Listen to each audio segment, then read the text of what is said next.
Hi guys, तो आज हम बात करने जा रहे हैं एक्सीडेंट कॉजेशन मॉडल पे।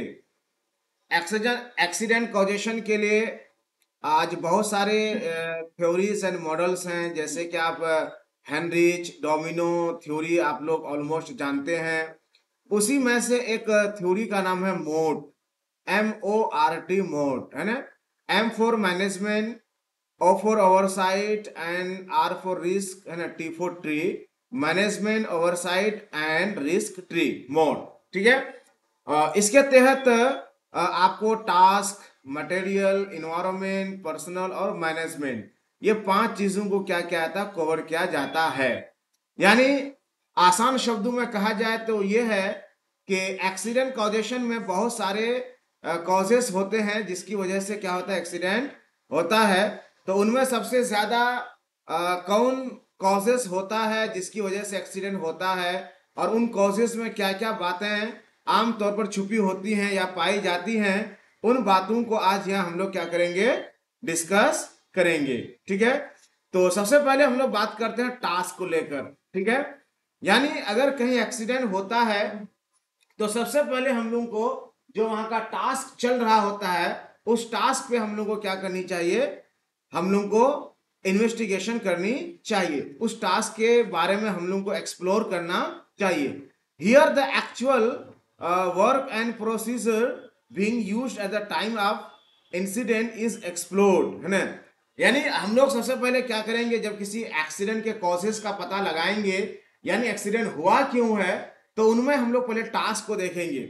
सबसे पहले हम लोग देखेंगे कि जो काम चल रहा था, क्या वो काम सेफ प्रोसीजर में चल रहा था या नहीं चल रहा था, यानी सेफ वर्क प्रोसीजर में काम हो रहा था या नहीं हो रहा था। सेफ वर्क प्रोसीजर का मतलब ये होता है किसी भी काम को करने का जो सही और सुरक्षित तरीका और ढंग होता है, उस ढंग से जब किसी काम को क्या जाता है तो वो क्या कहलाता है, हमारा सेफ वर्क प्रोसीजर। तो ये सवाल करना है आपको कि क्या सेफ वर्क प्रोसीजर को फॉलो किया जा रहा था या नहीं किया जा रहा था। क्या जहां काम हो रहा था नॉर्मल जैसे काम होना चाहिए, क्या नॉर्मल से हटके है ना अब नॉर्मल काम हो रहा था। जैसे मान के चलिए हम लोग किसी भी वर्केड हाइट पे काम करने के लिए इसके फोल्डिंग का सहारा लेते हैं, ठीक है, मोबाइल टावर का सहारा लेते हैं। लेकिन हो सकता है कि वहां जहां वर्केड हाइट पे काम हो रहा था तो वहां टेबल के सहारे काम किया जा रहा था, टेबल के ऊपर बेंच लगा के तब वर्केड हाइट पे काम कर रहा था, जिसकी वजह से ये दुर्घटना हुई। तो ये हो गया आपका condition change to make the normal procedure unsafe. यानी नॉर्मल प्रोसीजर हमको वर्केड हाइट पे करने के लिए इसके फोल्डिंग के थ्रू करना था, लेकिन वो नॉर्मल वैसा नहीं किया गया। ठीक है।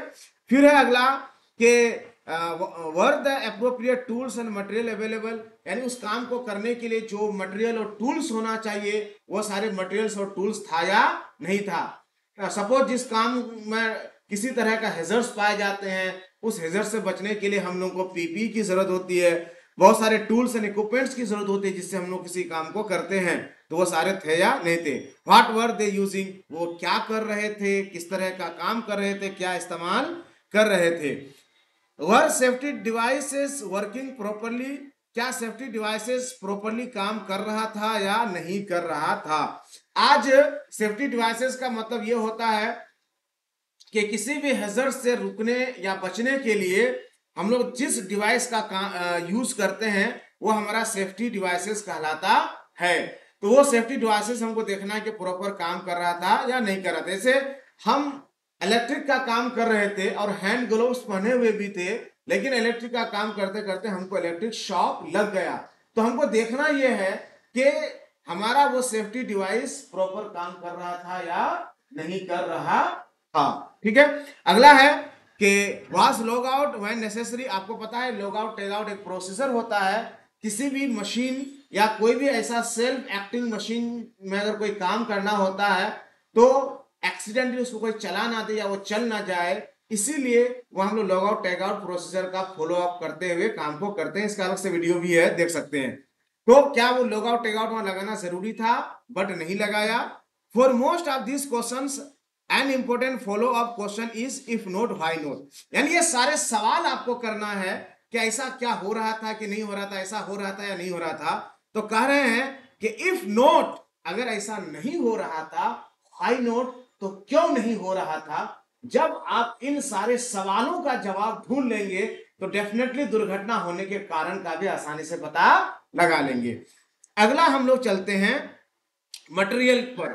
वो हमारा टास्क से रिलेटेड क्वेश्चन था। एक तरह से ये क्वेश्चन है, जिन क्वेश्चनों को कर कर आप जवाब जब ढूंढेंगे या जवाब निकालेंगे तो एक्सीडेंट के होने का आपको पता चल जाएगा। ठीक है, to seek out possible causes resulting from the equipment and materials used, investigator might ask, investigator और मटेरियल के बारे में क्या क्या पूछ सकता है, तो कहना चाहते हैं कि was there an equipment failure, जहां एक्सीडेंट हुआ है क्या वो किसी इक्विपमेंट फेलियर है, यानी जिस मशीन को इस्तेमाल कर रहा था वो मशीन फेल हो गया, वो ब्लास्ट हो गया, या वो डैमेज होने के कारण कुछ ऐसा दुर्घटना हो गया। ठीक है, was cause it to fail, अगर मशीन फेल हुआ तो क्यों फेल हुआ, यानी इस मशीन के फेल होने के पीछे रीजन क्या है। Was the machinery properly design, जिस मशीन को यूज किया जा रहा था वो मशीन प्रॉपर डिजाइन किया गया था या प्रॉपर डिजाइन नहीं किया गया था, क्योंकि आप सबको भी पता है कि बैड डिजाइनिंग एक्सीडेंट का क्या होता है, कॉज होता है। जैसे इसके फोल्डिंग को प्रॉपर डिजाइनिंग से हमको अलाइनमेंट करना पड़ता है, खड़ा करना पड़ता है। अगर हम इसके फोल्ड को बैड डिजाइनिंग में अगर खड़ा करते हैं या उसका अलाइनमेंट करते हैं तो एक्सीडेंट क्या हो सकता है, यानी इसके फोल्ड हमारा क्या हो जाएगा, कोलैप्स कर जाएगा। ठीक है, ऐसे ही वर हैजार्डस है ना, प्रोडक्ट्स इन्वॉल्व, यानी जो मटेरियल यूज किया जा रहा था वो खतरनाक था, यानी टॉक्सिक्स था, बहुत ज्यादा हार्मफुल था या इरिटेंट था, है ना। तो कैसा वो मटेरियल था जिसके कारण ये दुर्घटना हुई, हो सकता है कि वो केमिकल यूज कर रहे थे, केमिकल पेंट यूज कर रहे थे, और वो प्रॉपर जो है ना कार्टिज बेस्ड रेस्पिरेटर होता है वो रेस्पिरेटर यूज नहीं कर रहे थे, जिसके कारण है ना huge amount of toxics gases को इनहेल किए, जिसकी वजह से वो बेहोश हो गए, तो ऐसा भी हो सकता है। तो ऐसा कुछ था। फिर should personal protective equipment have been used, क्या वो पर्सनल प्रोटेक्टिव इक्विपमेंट यूज कर रहा था। जैसा कि अभी हम बताया कि केमिकल, कोई भी केमिकल को यूज करने के लिए हमको क्या चाहिए, है ना, रेस्पिरेशन प्रोडक्शन चाहिए, जो कार्टिज बेस्ड रेस्पिरेटर वगैरह होता है या एस्काबा वगैरह होता है। बट वो बंदा जो काम कर रहा था वो नहीं यूज कर रहा था, तो क्या ऐसा वो नहीं यूज कर रहा था। ठीक है, अगर कर रहा था तो कह रहे हैं कि वाज द पीपी यूज्ड, क्या वो पीपी यूज कर रहा था, were user of PP properly educated and trained, और यहाँ कह रहे हैं कि अगर ऐसा था तो क्या जो बंदा पीपी को यूज करने जा रहा है या जा रहा था तो या वो प्रॉपर्ली नॉलेजेबल था या नहीं था, वो प्रॉपर्ली एजुकेटेड था या नहीं था। जैसे मान के चलिए कार्टिज बेस्ड रेस्पिरेटर है या एस्काबा सेल्फ कंटेंट ब्रीदिंग apparatus है, फुल बॉडी हार्नेस है, ऐसे बहुत सारे पीपीस हैं जिसकी प्रॉपर ट्रेनिंग पहले लेनी पड़ती है, और ट्रेनिंग लेने के बाद ही आप उसको प्रॉपर क्या कर सकते हैं, यूज कर सकते हैं। तो हो सकता है कि जो बंदा यूज कर रहा है उसको इन चीजों की ट्रेनिंग नहीं थी। Again each time the answer reveal है ना an unsafe condition, the investigators must है ना ask why this situation was allowed to exist. बताते हैं कि जब भी आप इन सारे सवालों का जवाब ढूंढेंगे तो डेफिनेटली कहीं ना कहीं आपको अनसेफ कंडीशन मिलेगा, और जब अगर ऐसा अनसेफ कंडीशन अगर आपको मिलता है तो आपको सवाल करना है कि ऐसा क्यों हुआ। ठीक है, अगर ऐसा हुआ तो ऐसा क्यों हुआ, तो डेफिनेटली क्यों का जवाब जब आप ढूंढेंगे तो डेफिनेटली आपको एक्सीडेंट होने का कारण का पता चल जाएगा। अगला आपको बता रहे हैं वर्क इन्वायरमेंट, यानी जिस इन्वायरमेंट में काम किया जा रहा था उस इन्वायरमेंट से रिलेटेड क्या हो रही है, बात हो रही है। जैसे the physical work environment and especially sudden changes to the environment are factor that need to be है ना आइडेंटिफाइड। जैसे यहाँ कहना चाहते हैं, पहला सवाल क्या करेंगे आप इन्वायरमेंट को लेके कि what were the weather condition, weather condition कैसा। जैसे अभी हम लोग जनवरी 15 तारीख, आज जनवरी का कितना है, 15 तारीख है। ठीक है, 16 तारीख है, सॉरी 16 तारीख है जनवरी का, और बिहार में काफी ठंड चल रही है, काफी ठंड पड़ रही है। तो अभी का मौसम काफी ठंड भरा हुआ है, तो डेफिनेटली अगर कोई वर्कर अचानक गिर जाता है तो हो सकता है कि उसको कोल्ड बर्न यानी ठंडा मार दिया हो, ठंडा लग गया हो। तो कभी कभी ये भी रीजन होते हैं। या मई जून के महीने में वर्कर क्या होते हैं, काफी हीट और काफी तापमान के कारण कभी कभी क्या होते हैं वो डिहाइड्रेट हो जाते हैं और चक्कर खाकर गिर जाती है, उसको सन स्ट्रोक यानी लू लग जाता है। तो कभी कभी मौसम का भी क्या होता है, प्रभाव होता है। तो ये देखना है कि मौसम कैसा था। वर्क इन्वायरमेंट में मौसम भी हमारा आता है। Was poor housekeeping a problem? जिस जगह ये दुर्घटना हुई, क्या वहां हाउसकीपिंग प्रॉपर मेंटेन किया जा रहा था या नहीं किया जा रहा था? ऐसा तो नहीं कि हाउसकीपिंग अच्छे से मेंटेन नहीं किया जा रहा था। और आपको पता है कि जब हाउसकीपिंग अच्छे से मेंटेन नहीं किया जाता है तो दुर्घटना होने के चांसेस वहां बहुत ज्यादा रहते हैं। अगला पॉइंट है, वाज इज टू हॉट और टू कोल्ड? बहुत ज्यादा गर्म होना, बहुत ज्यादा ठंडा होना, कैसा था? तो आपसे ये सवाल करना है, क्या बहुत ज्यादा ठंडा था, बहुत ज्यादा गर्म था? ठीक है। Was noise a problem? क्या जहां दुर्घटना हुई वहां किसी तरह का, है ना, ज्यादा शोर शराबा या नॉइस पोल्यूशन ज्यादा था, और जिस कारण से वो अपने आप को ध्यान नहीं रख पाया और इस शोरगुल में वो एक्सीडेंट का शिकार हो गया। तो नॉइस का ज्यादा होना यह भी क्या है, एक इन्वायरमेंटल हैजर्ड है। ठीक है। Was there adequate light? क्या रोशनी पर्याप्त मात्रा में थी? कम रोशनी होना ये अनसेफ कंडीशन है, और कम रोशनी होना ये एक्सीडेंट का एक कॉज भी माना जाता है। इसीलिए एडिकेट एंड सफिशिएंट रोशनी का होना बहुत जरूरी होता है। तो क्या जहां दुर्घटना हुई वहां रोशनी उतनी अच्छी नहीं थी जिस कारण से दुर्घटना हुई? ऐसा भी आपको पूछना है। ये सब इन्वायरमेंट में आता है, इन्वायरमेंटल फैक्टर है सब। वेयर टॉक्सिस और हैजार्डस गैसेस, डस्ट और फ्यूम्स परसेंट? क्या वो जिस जगह जिस वातावरण में काम कर रहे थे वहां बहुत ज्यादा जहरीला गैसेस, खतरनाक गैसेस या धूल गर्दा या इस तरह के धुआं वगैरह बहुत ज्यादा था, जिस कारण से वो वर्कर इनहेल किया और इनहेल की वजह से वो बेहोश हो गया या जान चली गई, जो भी। तो ये सारे हमारे इन्वायरमेंटल क्या है, हमारे इश्यूज हैं।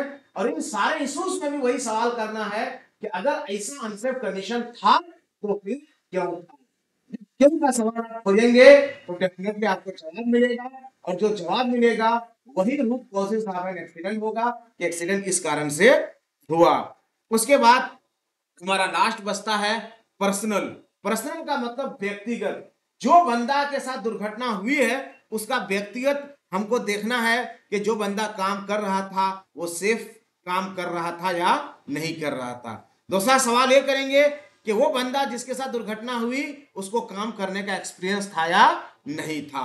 जो बंदा घायल या जख्मी या इंजर्ड हुआ, फिर हम तीसरा सवाल करेंगे कि क्या उनको सही एजुकेशन और ट्रेनिंग दी गई थी काम से और वर्क से रिलेटेड या नहीं दी गई थी। ठीक है। अगला सवाल हमारा होगा कि वो बंदा फिजिकली काम को करने के लिए फिट था या नहीं था। जैसे क्या होता है ना, बहुत सारे वर्कर वर्क एट हाइट पे काम नहीं करते। एक एक्रोफोबिया की बीमारी होती है, जो ऊपर से अगर नीचे ताका जाए तो उसको काफी घबराहट होती है, काफी बेचैनी होती है। अगर ऐसे बंदा को वर्क एट हाइट पे चढ़ा दिया जाए जबरदस्ती तो डेफिनेटली वो घबरा करके ही क्या हो सकता है, कोई ना कोई दुर्घटना का शिकार हो सकता है। किसी आदमी को पानी से डर लगता है, जिसको हाइड्रोफोबिया कहते हैं, और उसको पानी में उतार दिया जाए या नाव कश्ती पर चढ़ा दिया जाए तो वो ऐसी डर और घबराहट के चलते कोई ना कोई दुर्घटना का शिकार हो सकता है।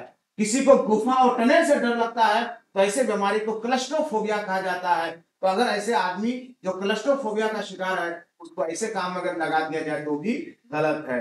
या ऐसा जो काम जिस आदमी से नहीं हो सकता जबरदस्ती उससे करवा रहे हैं। जैसे माने कि कोई आदमी वेल्डिंग का काम नहीं करते, आपसे वेल्डिंग करवा रहे हैं। जो आदमी ग्राइंडिंग का काम है आपसे ग्राइंडिंग करवा रहे हैं, तो ये भी फिजिकली अनफिट माना जाता है। क्या उसका हेल्थ स्टेटस कैसा था? कभी जैसे आदमी क्या होता है, हेल्थ स्टेटस का सही नहीं होता है, बुखार है ना, तो वो फिजिकली इल हेल्थ है, वो फिजिकली फिटनेस नहीं है, उसकी तबीयत खराब है, फिर भी उनसे आप काम ले रहे हैं तो डेफिनेटली कहीं ना कहीं दुर्घटना का शिकार हो सकता है। वर दे टायर्ड? क्या वे काफी थके हुए थे? मान के चलिए आपको पता है कि अगर इंसान काफी थका हुआ हो और थके होने के बावजूद उनसे काम लिया जाता है तो डेफिनेटली कहीं ना कहीं दुर्घटना का शिकार हो जाता है। सब लोग महसूस करते हैं ना कि जब थकान बहुत ज्यादा हो जाती है तो शरीर हमारा क्या होता है, जवाब देने लगता है। अब ऐसा लगता है कि कहाँ जहां मिले हम सोए आराम करें, है कि नहीं, और आपसे काम नहीं किया जाता, सुस्ती छा जाती है। तो ऐसा तो नहीं वर्कर काफी टायर्ड था फिर से काम लिया जा रहा था। फैक्टरीज और शिफ्ट, है ना, वर्क एंड इश्यू, या हो सकता है कि फैक्टरीज यानी थकान या शिफ्ट इश्यू था। जैसे बहुत लोग रात को काम करने नहीं आता है, रात को काम करने से उसको अजीब सी घबराहट होती है, अजीब सी बेचैनी होती है, रात को काम नहीं किया जाता है। ठीक है, तो उनसे जबरदस्ती आप नाइट शिफ्ट में काम ले रहे हैं तो कभी शिफ्ट जो भी होता है वो भी कभी एक्सीडेंट का कारण बन जाता है। ठीक है, उसके बाद कहना चाहते हैं कि क्या वो बंदा किसी स्ट्रेस में था। आप जानते हैं कि घरेलू क्या होता है, वायलेंस होता है, घरेलू टेंशन होता है, पारिवारिक टेंशन होता है, सोशल टेंशन होता है कि नहीं, वर्क प्रेशर होता है। इसके चलते चलते कभी कभी क्या होता है, वर्कर काफी स्ट्रेस में आ जाता है। तो ये भी देखना है क्या वो बंदा किसी स्ट्रेस में था। ठीक है, तो ये सारी चीजें जब आप क्या करेंगे, आप पता लगाएंगे, और पता लगाने के बाद इन सारे सवाल का जवाब आप ढूंढेंगे, और ये ढूंढेंगे कि अगर ऐसा था तो क्यों था, और मैनेजमेंट क्या करेगा इसका जवाब देगा। ठीक है, उसके बाद अगला हमारा और लास्ट होता है मैनेजमेंट के साथ हमारा बातचीत। तो आप सबको पता है कि मैनेजमेंट जो होता है, ओवरऑल जितनी भी जिम्मेदारी होती है वो सारी जिम्मेदारी को है ना लीगली होल्ड अगर करता है तो वो मैनेजमेंट करता है। तो management hold the legal responsibility for the safety of the workplace and therefore the role of the supervisor and higher management and the role or presence of management system must always be the considered in an incident investigation। तो कहना ये चाहते हैं कि अगर देखा जाए कुल मिला करके तो मैनेजमेंट ही और ऑल क्या होता है, जिम्मेदार होता है ना, सेफ्टी को लेकर, वर्क प्लेस को लेकर, यानी किस तरह से वहां सेफ सिस्टम ऑफ वर्क वहां डेवलप होना चाहिए, किस तरह से वहां सेफ सिस्टम होना चाहिए, है ना, वर्कर सेफ्टी के अंदर काम कर रहा है या नहीं कर रहा है, हेल्थ और सेफ्टी को वहां बहुत अच्छे से इंप्लीमेंट किया गया है या नहीं किया गया, हेल्थ और सेफ्टी को लेकर मैनेजमेंट है ना कमिटेड है या नहीं है। ये कुल मिलाकर के सारी चीजों का अगर जिम्मेदारी होती है तो मैनेजमेंट की होती है। तो कुल मिलाकर के फिर मैनेजमेंट से भी सवाल किया जाएगा कि मैनेजमेंट है ना सारे इंप्लॉय के साथ सेफ वर्क प्रोसीजर को लेकर कम्युनिकेट किया है या नहीं किया है। तो सेफ वर्क प्रोसीजर का कम्युनिकेशन वर्कर के साथ मैनेजमेंट का करना बेहद जरूरी होता है ताकि वर्कर अवेयर हो काम को लेकर के, और जो भी वर्कर के साथ सेफ वर्क प्रोसीजर का कम्युनिकेशन किया जाएगा वो सारा रिटेन प्रोसीजर में होना चाहिए, है ना। उसके बाद safe work procedure, safe work procedure अगर वर्कर फॉलो नहीं करता है तो जबरन उनसे फॉलो करवाना है, उनको इन्फोर्स करना है, उनके ऊपर दबाव डालना है कि नहीं आपको सेफ वर्क प्रोसीजर ही फॉलो करते हुए काम को करना है। ठीक है, और जो भी वर्कर काम करता है उसका प्रॉपर सुपरविजन भी करना, यानी उसका देखरेख भी करना बहुत जरूरी होता है। वर्कर को ट्रेनिंग देना बहुत जरूरी होता है। ठीक है, और जो भी वहां काम किया जा रहा है और जो भी पहले हैजर्ड्स हैं उन सारे हैजर्ड्स को आइडेंटिफाई करना, उसका रिस्क असेसमेंट करना और करेक्टिव एक्शन प्लान बनाना और उसको इंप्लीमेंट करना भी बहुत जरूरी होता है। कुल मिलाकर के जितने भी हैजर्ड्स हैं उसके रिस्क कंट्रोल्स हैं, ठीक है, वो सबको इलिमिनेट करना और सेफ वर्क प्रोसीजर को लागू करना बहुत जरूरी होता है मैनेजमेंट की। कहीं अगर अनसेफ कंडीशन है तो उन सब अनसेफ कंडीशन को भी क्या है करेक्ट करना। ठीक है, रेगुलर मेंटेनेंस ऑफ इक्विपमेंट को है ना हमेशा रेगुलर मेंटेन करते रहना, इक्विपमेंट का जो है ना रेगुलर मेंटेनेंस भी करते रहना बहुत जरूरी होता है। रेगुलर सेफ्टी इंस्पेक्शन और रेगुलर सेफ्टी इंस्पेक्शन वगैरह भी करना। ठीक है, तो कुल मिलाकर के कहना ये चाहते हैं कि ये जितने भी पॉइंट्स आप देख रहे हैं ये सारे सवाल हैं, और ये सारे सवाल मैनेजमेंट के साथ किया जाएगा कि क्या आप ये सब कुछ कर रहे थे या नहीं कर रहे थे। अगर नहीं कर रहे थे तो क्यों नहीं कर रहे थे, और जब क्यों का जवाब आप उनसे मांगेंगे तो डेफिनेटली दुर्घटना होने का कारण आपको आसानी से पता चल जाएगा। तो ये आपके सामने हमने MORT मोड का हमने एक मॉडल रखा जो causation of hazards, causation of accident माना जाता है, यानी ये सारी चीजें एक्सीडेंट के कॉज माने जाते हैं, और इन सारे कॉजेस पर जब आप इन्वेस्टिगेशन करेंगे, सवाल यानी एक प्रश्न लगाकर क्वेश्चन बनाकर तो उसका जवाब अगर नहीं आता है तो फिर क्यों नहीं, जब आप उससे जवाब मांगेंगे तो डेफिनेटली दुर्घटना होने का है ना सही रीजन पता चल जाएगा। Thank you so much for watching and listening.